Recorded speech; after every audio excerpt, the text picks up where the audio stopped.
қымбатты оқырмандар және ұстаздар, көрермендер. Сіздерді бүгінгі Елорда Астанасы күнімен шын жүректен құттықтаймыз. Сіздерге өмірдегі барлық жақсылық тілейміз. Әрқашан жүздеріңізден күлкі кетпесін. Бүгін Түркістан облыстық Ыбырай Алтынсарин атындағы балалар кітапханасында 6 шілде Астана күніне арналған Тәуелсіздік ел жемісі атты әдеби сағат кешімізге қош келдіңіздер. Алтын күн аспаны, алтын дән даласы, ерліктің дастаны, еліме қарашы, ежелден ердеген даңқыма шықты ғой, намысын бермеген қасаған мықты ғой.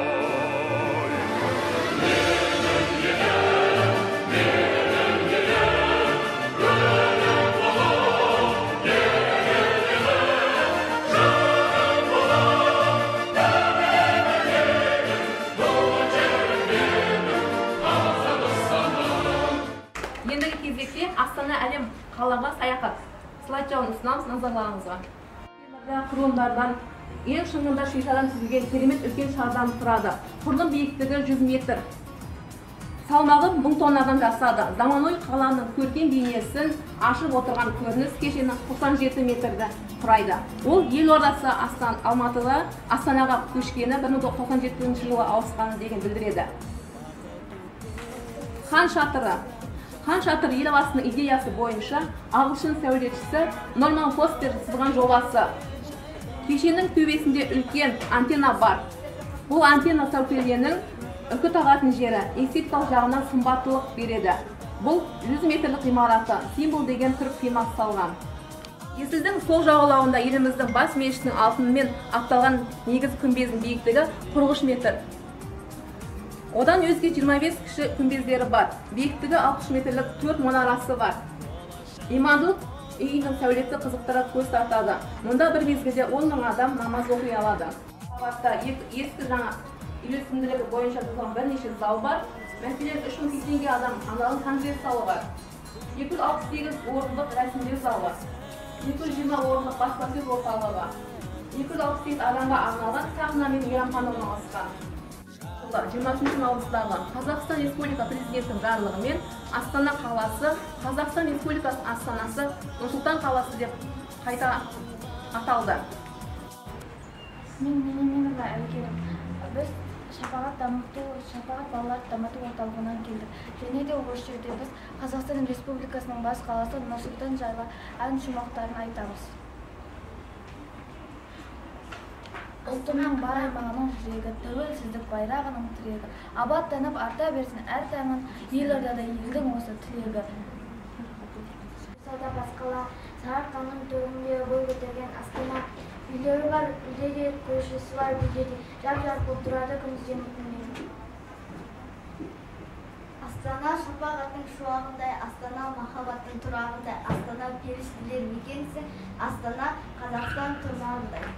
Елорда менің Астанам, есіміммен мақтанам, Қазақстан жүрегі, мақтанышым бас қалам.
Қазақстанның жергілікті халқы қай тілде сөйлеседі? Қазақ.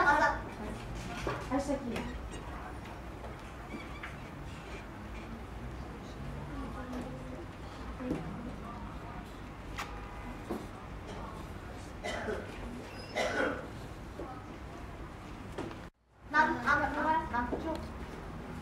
неге лайық? Мұнай.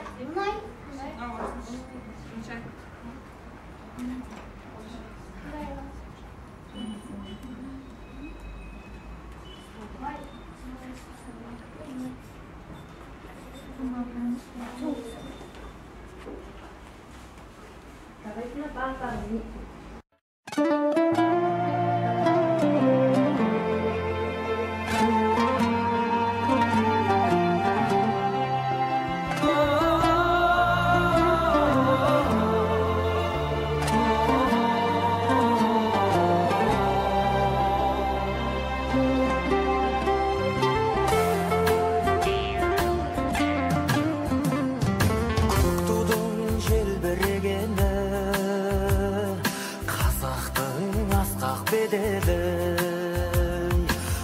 Махаббат қайрат екеулеп шымаралатқан денені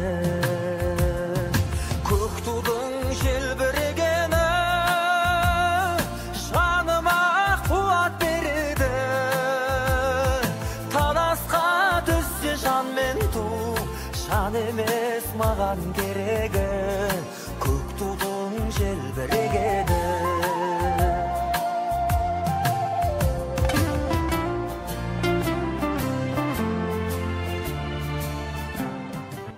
Халықтар достығы, өзара түсіністік пен ынтымақтастық міне біз Астананы және Қазақстан тұрғызып жатқан негіз осы.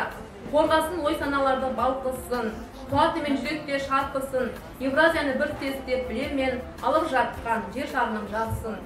Достық бейіт татулықтың тірегі, біздің халық бейбіт өмір сүреді. Бар әлемде бір өзіне қаратқан елордамыз Евразия жүрегі. Тәуелсіздігім тірегі, елдігіміздің жүрегі, нұр Астанамыз асқақтай берсін дей келе, бүгінгі іс-шарамызды осымен өз мәресіне жетті.